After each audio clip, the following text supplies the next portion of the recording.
What way you say yeah? What way back to yeah?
PopMart shufflers.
Thank you.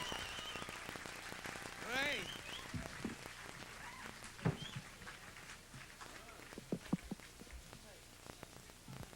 Manhattan, Astor Place, PopMart at Kmart. We're here on business. Is this the photo call? Photo call, yes, sir. Welcome to ZooTV. That mixture of European decadence and the Las Vegas crash. This is what we want. Put your hand against the screen.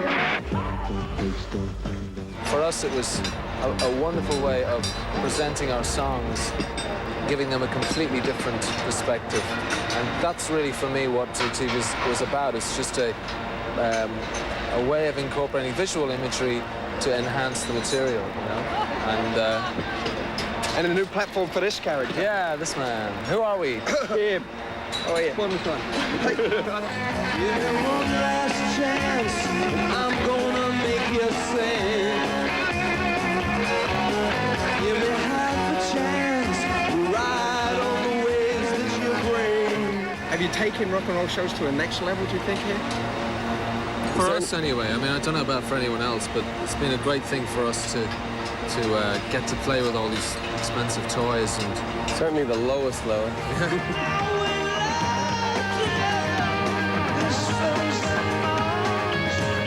But you circumvent traditional filtering of information by doing this. You do create, in a strange kind of sense, your own little Europa, your own little continent of information.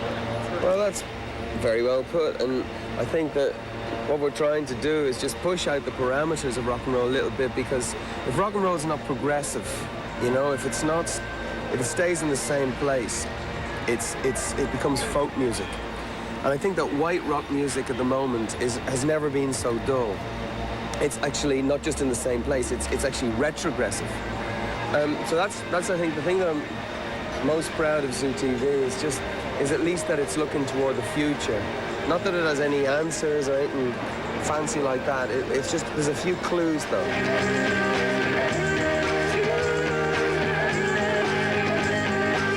We're in this position that you know, people play what we write on the radio and come to see us play. So we're in this position. I think it's our duty to abuse it. Well, let's head back to New York for some question and answers. A little smarter on that one, have we? What about dance music? Edge can dance to it. If you want to dance to the new record, you can dance to it. I like to dance myself, but we're still writing tunes. You know, it's not like we have a great singer, we have a great lyricist, and so we've just taken on board some new ideas. Annette Woolridge, Daily Mirror. Why Kmart? Why Kmart? Yeah, that's what Laura says. Why Kmart? We want to get to as many people as possible. We're a multi-outlet outfit ourselves, and I can't quite remember how we got to the idea of touring a supermarket, taking a supermarket on the road. But I remember it made a lot of sense at the time. And as I'm sitting here, I'm trying to remember what that was. Edge? Well, I think, you know, we're here basically to sell our tour to the world, and I don't think there's anywhere better really than Kmart to do that.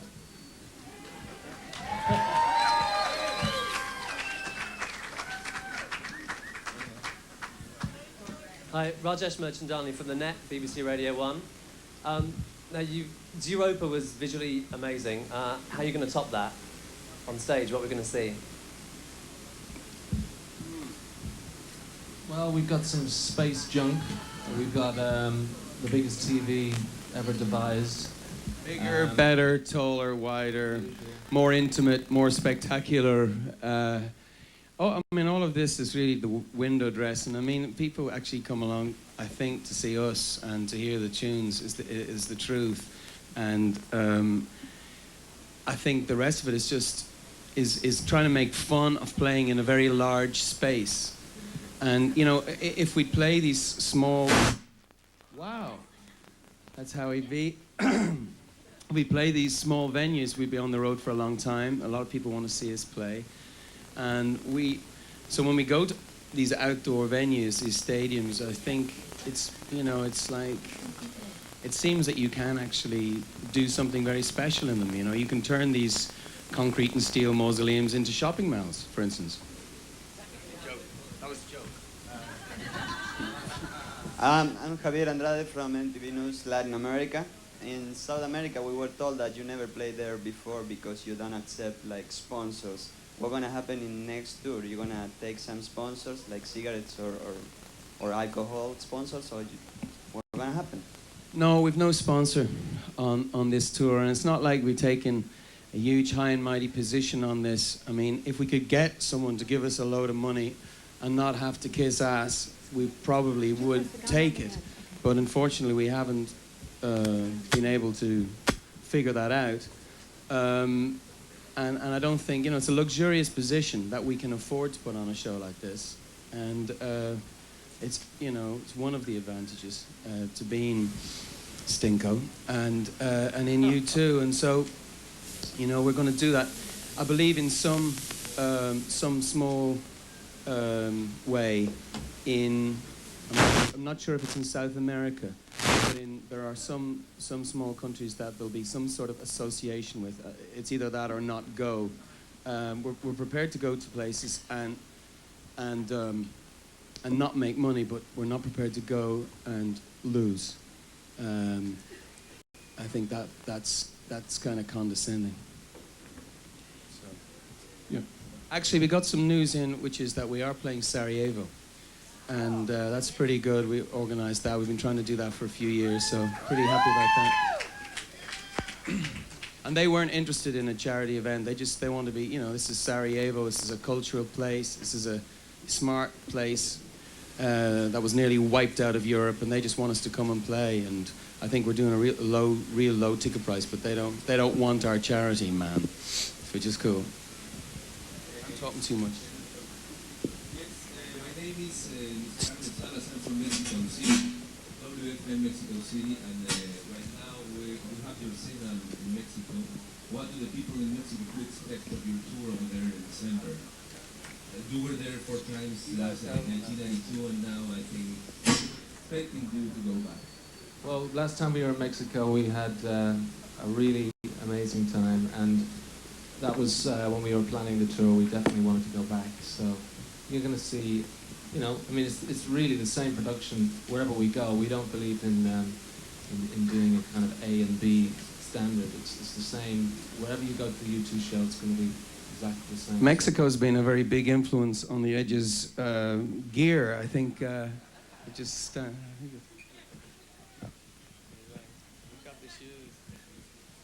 Yeah, hello? Yeah, it's Steve Morris from the Boston Globe. How you doing?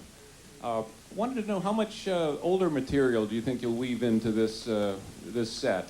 It seemed to increase as the last tour went along.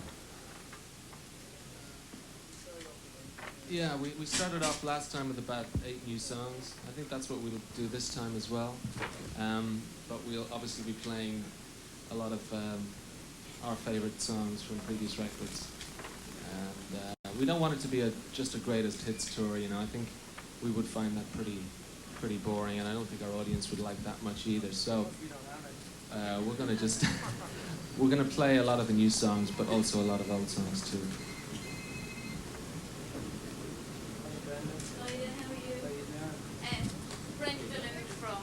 Brenda Donoghue from Dublin. I've been asked, tell us about the date in Dublin. Do you know where it's on yet? Do you want to talk about that? Do you want to talk, Larry? Brenda, for you. For me. We are still looking for a place to play. We're having problems with curfews in all those rugby and football grounds. So we're trying to get the Phoenix Park. Having a bit of difficulty there, got to get licenses and stuff like that, but it is the People's Park, so we're very hopeful that they're going to do the honours. And who's going to pack your bags on the 100 tours? That's what we want to know. Who'd be packing all your bags? Who packs the bag? Who'd pack your bags? You've 100 concerts. So if you think it's Ali, you got it. No, she packs my bag in a different way. Are you looking for a job, Brenda? No, Is no, that it? no, No? no, no. Well, yeah, hey. I don't We'll mind. talk to Jerry and see. Hi, Helena Mulcairns, Dublin as well. I'd like to compliment Edge there on his outdoing Tony St. James. My biggest Las influence. Vegas sound. Tony is my biggest influence in terms of style. I should be delighted to hear that. This is like a sort of a generic fest, you know, everything is generic. And is it sort of generationally generic? Because by now you're into sort of a kind of almost a second generation of people listening to your music. So can anybody, like either old fogies or young, come in and shop at U2 PopMart and get everything out of it? What do you think? We feel like we have something for everyone at PopMart. And, you know, as Bono said, we're a multiple outlet outfit. So, yes, I think the answer to that question is everyone is welcome. Any discount prices on the albums? There'll be no discounts, no, but special offers possibly. Neil Todd from the Venusian Standard. I just have 2 questions. One is, are you paying Kmart for rights to use PopMart? And the second is, what do you think of Kmart's policy of not carrying stickered albums or carrying albums with changed covers and lyrics that it finds morally offensive? Well, at least they're not selling guns. That helped in our choice. I mean, we are. I have to say, we were as amazed as anyone that they let us in here, and they've been very kind to us, very cool to us, and we didn't have to pay them anything, and you know. Don't be such a snob, really. I think it's Hi, thank you guys. Jane Stevenson for Toronto Sun. On a lighter note, whose idea was the Village People get up in the video? And can we expect to see the Village People on tour with you guys? Well, as far as the video is concerned, you know, we didn't want our audience to think we'd gone all weird on them. So we made a video, you know, we wanted to make a video that sort of put our arm around people and said, hey, it's okay. Back here, Mark Shearer from CNN. By holding your news conference in this setting, you don't mean to suggest that your music is flimsily constructed from cheap materials, is discountable and ultimately disposable, do you? I agree with everything you say apart from discountable. We believe in trash, we believe in kitsch, and that's what we are up to at the moment, you know. Hello, Keith Cameron from the NAB. Can I just ask, with regard to the stage of PopMart, why is the squeaky nun so small? Because she's very large in our life, Erin. She's very large in our life. Oh, you're just having a phone conversation there, are you, Brenda? Okay, no, it's fine. It was cool. I like that. How is she? Calling home? Good, good. Danny O'Connor from BBC Radio 5 Live over here, guys. Hello out here in the mists. You're shot in at #1 in the UK. How do you feel like 4 years down the line since your last appearance, and what's been going on in that time? Is it satisfying to remain at the top as such? The funny thing about being away for a few years is we weren't meant to be away for a few years, and we'd done a lot of stuff, you know. We released the, what was it called now? Passengers, that's what it was. And that was originally going to be a U2 record, you know, but they talked us down. And had it have been a U2 record, it would only been, what, a year and a half since our last album. We might not have had any fans left, but, you know, it wouldn't have been a 4-year wait. We did, you know, there was lots of stuff, lots of soundtrack stuff that we did. The Batman thing was fun, and Larry and Adam are doing Mission Impossible 7 or something. You know, it's all very exciting. But it is, yes, to just finish that, to be at #1, particularly in the UK, and we just found out that it's gone in #10 here. And, you know, we call the album Pop because I guess, you know, we'd hoped it might catch on, but #1 sounds great. Hi, my name is Jennifer here. Jennifer. Hi. My name is Jennifer Gonzalez from Jornal do Brasil, a Brazilian daily newspaper. Yes. And Go ahead. And I'd like to know, why did you decide to go to Brazil this time, to South America, since you've never been there? You have a problem with your mother. Go on. She's from South America. Go on.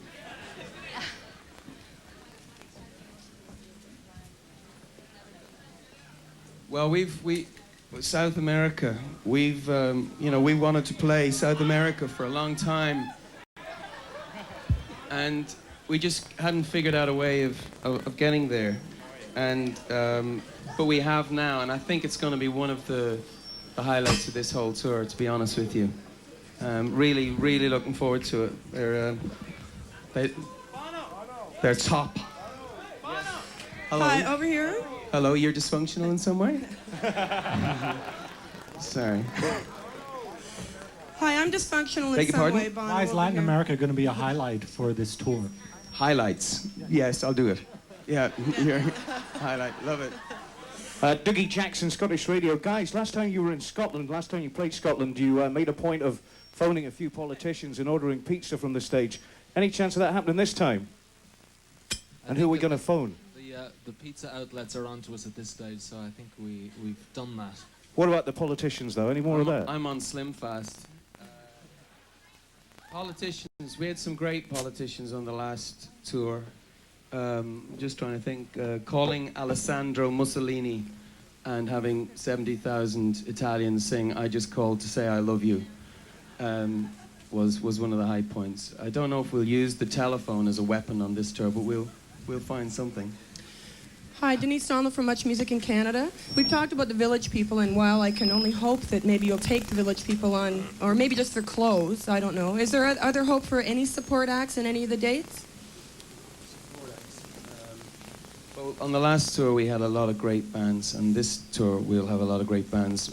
So a lot of great bands have shown interest and want to play. We're just trying to get.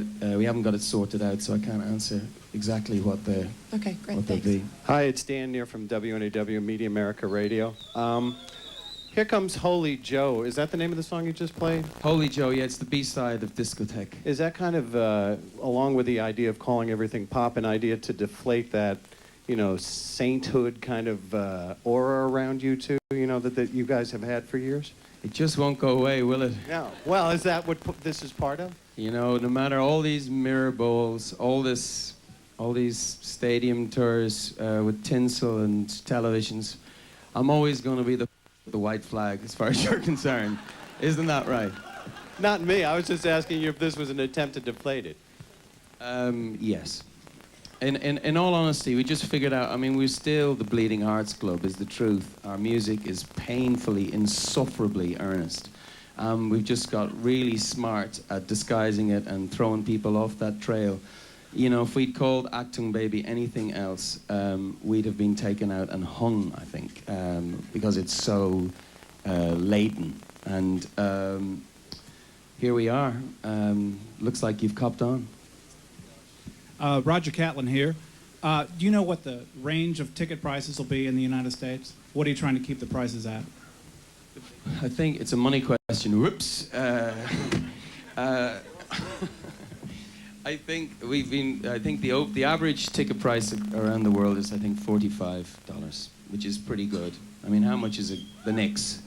How much do you know? What do you mean it's different? It's the Super Bowl every night as far as we're concerned. Okay? The World Cup, right? Hi guys, Chris Fahey from CBS in New York. How are you? First time I saw you play was in '78 in Galway, and I never thought I'd see you wear a tie. Here's a two-parter. Any significance to launching the tour on Ash Wednesday, and why Vegas? Ash Wednesday, very cool. Ash Wednesday and Kmart. That just wraps us up, I think. And therein lies our contradiction, and we're going to have to carry that cross with some humor, I think. But it's funny because Carnival actually means so much to me, and Carnival is like the celebration of the flesh before the denial going into Easter and all that. And in Ireland, we just have all the denial, and there's no Carnival yet, and we want to be it. Get us Phoenix Hello. Park. Hi, Bono. I'm Kathy Sampe from the Associated Press, and you're said to be the first band that was burglarized on the internet. And so I'm wondering, are you going to use internet technology on this tour? Will it be incorporated? Okay. And next. Why do I always get the technological questions? Aspects. What's the question again? You're the first band to be We've been burglarized burgled, on the internet. yeah. We were. So I'm wondering if you're going to exploit internet technology during this tour. As in opposed any to way. being exploited by internet Right. technology. I think we're interested in having a presence on the internet, and we're talking actually at the moment to America Online as a possible partner in something on the internet. But it would be non-exclusive. That's the important thing. It would not be just available to America Online subscribers. There would be a mirror website which anyone could log on to. What's your log on? Pardon? What's your log on? Oh, now you have to get to know me a bit better. Eileen Murphy, Irish Echo newspaper. I was just wondering, this is a question for all of you. When you're on tour, what do you bring with you to remind you of home, other than people? If I got Adam to speak, would I get a prize? I bring the other three with me. Hi, Bono. Darren Davis, Sony's SW Radio Networks. I just wanted to ask, how much input did you have personally into the show's design? That's what we do. I mean, that's why do you think it's taken us 9 months to finish the record? It was like madness trying to put this together. And I don't know how long we can continue to put shows like this together. But yes, we're involved at all hours of the day and night. And Flood will tell you, because it's very frustrating to work with us on the music when we're consistently thinking about the visual coefficient. But it's very interesting. I mean, rock and roll is mutating at the moment into all kinds of things, and we're very excited about a lot of them, and we're chasing them down, and you know, and I mean, these as I said to you earlier, you know, playing a football stadium doesn't have to be like standing in the back of a muddy field in the 70s. It can be an extraordinary event, and it's very exciting for us to be allowed to do what we want to, really. Hi, Catherine Drew from WTN. This is the first time you haven't worked with Brian Eno, your producer, in the last 13 years. Why the shift? Why the change? I think going into the record, we both figured that we were interested in making different kinds of records. So we came to the conclusion simultaneously that maybe we wouldn't work together on the pop record. And it's well, I think Brian and the band really felt the same way about it. He wanted to concentrate on some of his solo work, and we wanted to do something that we felt maybe Brian wouldn't be particularly interested in doing. So it was an easy decision, really, and there's no problem. He's a serious grudge against guitar players, so if that's anything to do with it. Well, no, he's actually really into the record and calls when he got a copy, and he was kind of really cool of him to kind of take an interest from the sidelines. And you know, he's great. Bands like us normally go to art college, but you know, we went to Brian, is the truth, and so he'll always be part of us, and he's the art fag in us, I guess. Hi, it's Tomasz Wróblewski, Polish Radio RMF. I saw you going to Sarajevo, you're going to Poland and Czech Republic. Was it difficult to organize a trip there? Did you want to go there, or it just came out? We wanted to go there, but yes, it was difficult trying to get it organized. But Michael Cole did a really good job on that level, so fair dues to him. What was the problem organizing it? Trying to get the trains. I don't know. I don't know why it was difficult. I just heard back, you know, just trying to get the ticket prices, I think, low enough for people, you know, to come in sufficient crowds to make sense of this show. That's part of it. You know, logistics is another. Is this getting boring? It might be actually getting boring for especially people listening on the radio.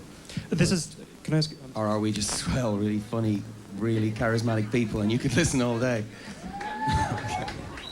Hi, Andy Collier with The Hollywood Reporter. How do you feel about the fact that the record company is not going to be sharing promotion costs with the retailers? Is that going to affect sales? Whoa, dude. Hi, my name is Antonio from Blitz Magazine, Portugal. Are you guys finished with your project of interactive TV? Interactive TV, yeah. We were working on some video games, and we thought it'd be interesting to take some of the characters from ZooTV and kind of set them off in their own little lives. And ZooTV itself, we wanted to turn into a TV station, and I think we're going to do that. We got some pilot shows coming up in the spring. It's just nice, the idea that they kind of go off and do their own things, and we get on, you know, follow the music a bit more. But that was the reason behind the game. Do you want to talk about that, Edge? Seeing as you know how to operate a computer and things like that. I think what you're talking about is an interactive TV idea that we were working on about 4 years ago, which in the end we altered, and we dropped that idea because it just wasn't practical.